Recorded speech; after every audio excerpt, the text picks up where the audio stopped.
They told me the liver would forgive me if I only changed my ways soon enough, as if organs took pity on promises. But organs are not judges, and they do not bargain. They only keep the score in cells and scar tissue, and mine has been tallying up careless years. I remember the first time I chose convenience over care, like it was a small joke that became a contract. A drive-through burger when I was late for a second shift. A frozen dinner because the house felt too big for one plate. An extra spoonful of sugar in my coffee because the mornings felt empty. At the time, those choices felt harmless. Portable comforts to patch the seams of a life held together by work and habit. I thought I could postpone better eating the same way you postpone a trip. I thought there would always be a next Sunday to start again. That thinking is a soft thief. It steals years in plain daylight while you're busy, convincing yourself you'll be kinder tomorrow. I worked with my hands for 40 years. Not in an office, but in a garage, where the radio played and grease was a permanent accessory. You learn to fix things that break. You do not learn to see what is crumbling quietly on the inside. We drank cheap cola at lunch, and the men joked about cholesterol like it was something in the paper, not a sentence in your body. When Martha asked me to eat less salt, I teased her and called her the health police, because it was easier to turn her worry into a laugh than to admit I was too tired to change. After she died, the cooking we shared evaporated like steam off a pot. The kitchen became a monument to arrangements no longer kept, and food turned into noise you could swallow without answering. Takeout dinners were polite ghosts on the table. They filled the bowl but not the room. It felt wrong to make a meal for one. So I consoled myself with whatever required the least effort and the most sodium. I told myself I deserved comfort because the world had been hard. Comfort became my currency and my slow undoing. You don't notice the weight of habits until they begin to weigh you down in the mornings. It starts in small betrayals. The breath that's a bit shorter after a climb of stairs. The mornings you wake up sticky and foggy. The nights you find yourself at a window counting the hours, like someone tallying debts. I laughed when the doctor said fatty liver the first time, because laughter is an instinct when words sound more dramatic than you feel. He said it like a cautious man. We see signs. Adjust it. Move more. Reduce sugar and fats. He handed me a brochure and a list of exercises, like a small mercy. I kept the brochure on the counter for weeks, then shoved it under a pile of bills when the evening settled and the television took over. Later, when the diagnosis read cirrhosis across the page, there was no comedy left in it. There was only the slow release of lessons you should have learned sooner, and the hollow sound of late regret. Cirrhosis is not a sudden thunderbolt.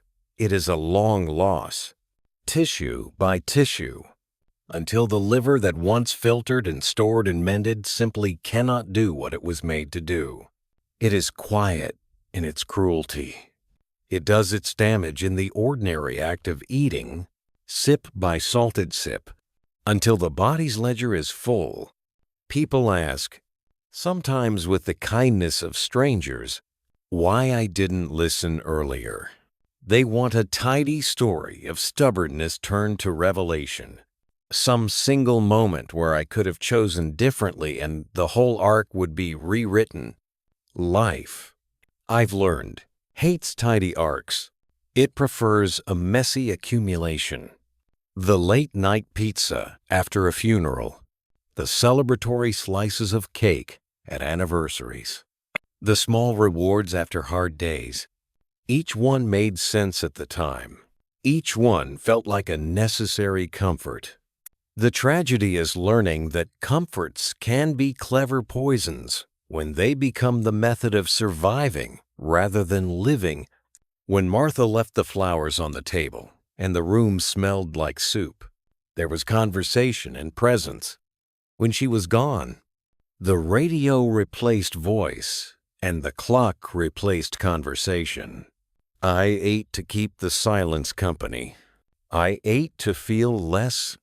Food became a surrogate companion, an easy fill for an empty plate that never asked anything in return. It is a small, lonely sin, but sins of convenience are still sin, and they collect. The body speaks in signals long before the prognosis is printed in black and white.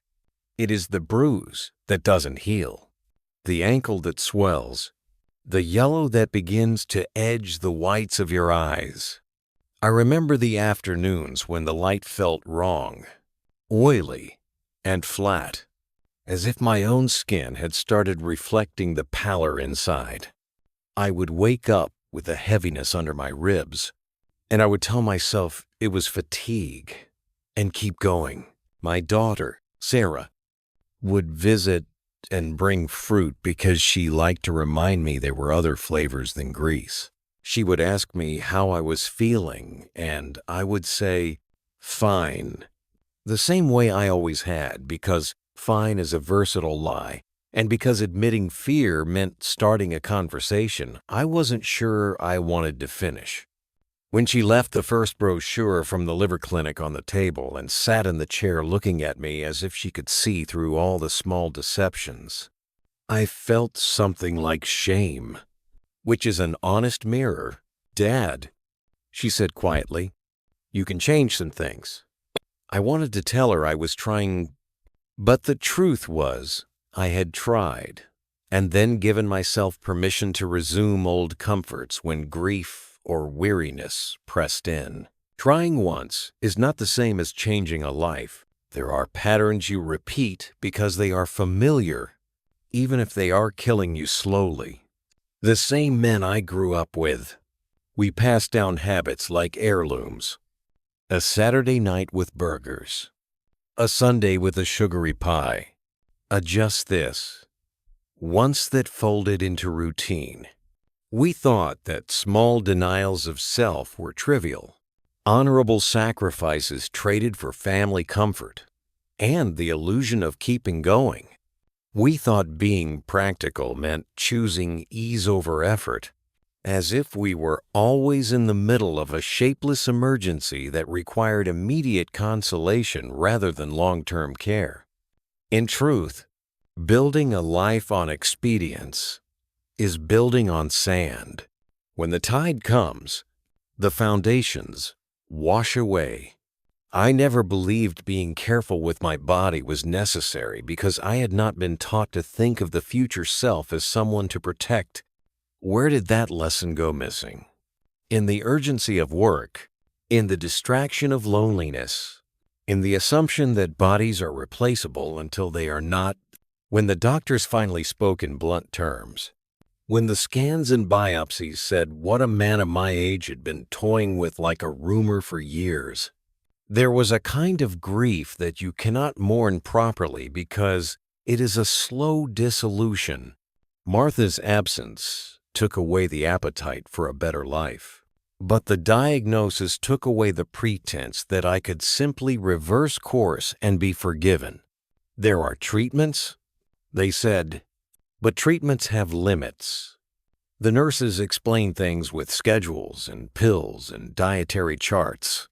It felt like learning a new language that my body would not be fluent in.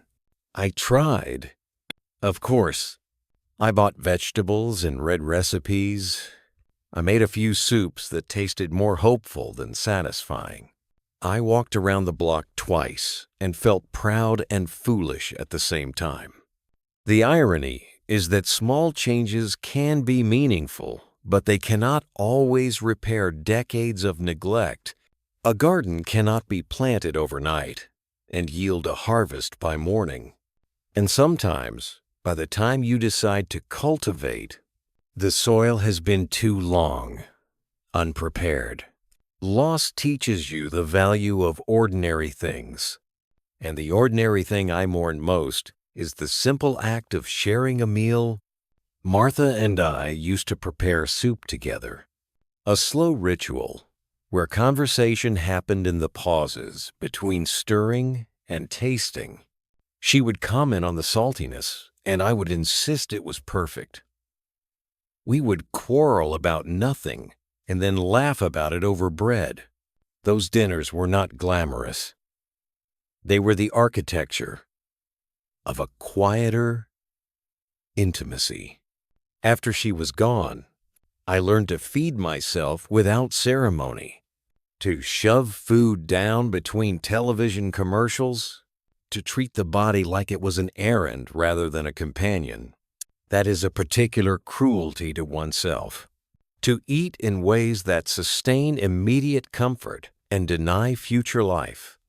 I would give anything now for the unremarkable pleasure of splitting a potato with someone who thinks you are worth taking care of. There are other small mercies, and they are worth mentioning, because if you wait until everything is gone to notice them, you will have wasted more than you realize. My daughter did not abandon me. She visits, and she brings fruit and patience. She is practical and tender and angry sometimes in the way people who love you are allowed to be. She forgives me by doing the dishes I left undone when my back hurt or when grief hollowed me out. A nurse once folded my blanket with a gentle, almost ceremonial motion that felt like respect. A neighbor sent over soup and a letter written in careful handwriting that said, simply, I remember Martha's laugh. These are small things, but they stack up like a fragile ladder you can climb out on when the floor caves in. They do not erase what you lost, but they can make a life feel less like an indictment and more like a story someone is still willing to sit through. Regret, I have learned, is not a single thunderbolt, but a weather pattern. It arrives in drizzle, then rain, then storm. It is the memory of times you could have been kinder, the recollection of child's hand left unheld, of birthdays attended as an obligation rather than a celebration. I think about the lessons I never taught my grandchildren because I was too busy to be wise. I think of all the mornings I told myself I would be better tomorrow, and then made the same choice again. That's the tragedy of tiny concessions. They seem harmless until they are habitual, and then they are formidable. I do not sit here to indulge in self-recrimination as a spectacle. I sit here because perhaps the only good that can come from my late confession is that someone else might hear it and change a small thing today that grows into a larger, merciful arc tomorrow. If I could speak plainly to anyone listening, I would say this: the small acts of living matter more than the grand gestures you imagine you will make when the time is right. Choose a habit that honors your body, like it is someone you plan to keep. Treat your future self with the same attention you give to a friend who is fragile. Eat with someone when you can. Learn a recipe instead of a shortcut. Let the people who love you see the kitchen smoke and the messy hands. Let them help you clean. Do not mistake busyness for importance. Do not let convenience write the obituary of your health. If you have someone who worries and brings you fruit, accept it. If a doctor gives you a list of small changes, try them, not because you are frightened, but because you are worth the effort. Small choices build the arc of a life more reliably than dramatic resolutions. I am no teacher. I am only a man who made many comfortable compromises and is now paying with time. I do not expect absolution, and I do not want lectures about willpower. I want to tell the truth plainly. When you are young, it is easy to imagine infinite tomorrows. And when you are old, you realize tomorrows are a fragile currency. We trade them lightly because we think we have more than we do. If my story saves one plate from cold takeout, one family from eating alone on a couch, one person from thinking they are too busy to cook a meal for those they love, then perhaps these years of quiet and pain will be repaid. There is dignity in repair, even late repair. It is shame to wait until you cannot taste the difference between fresh herbs and a packet of sauce. It is a small mercy to learn that living is about the conversations that happen across a table, not the speed at which you can clear it. So if you can, slow down at dinner tonight. Chop an onion. Even if your hands shake, call someone while the water boils. Set the table for one more place than you need, and then invite a neighbor. Do something ordinary that recognizes your body is not disposable. Love your appetite into being a reason to live, not a means to forget. I will not pretend I have redeemed all my years. I cannot rewind the meals I ate without care, or reclaim the evenings that slipped by while I watched a screen. But I can say this in the hope it might matter. The best flavor in life is the one you taste with someone else. And if you learn to share that now, you will owe yourself fewer regrets later.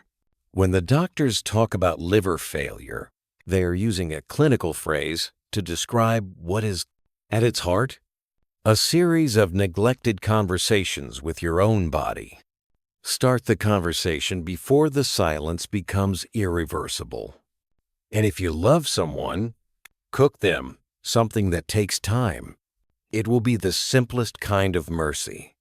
And in the end, we remember mercy more than menus.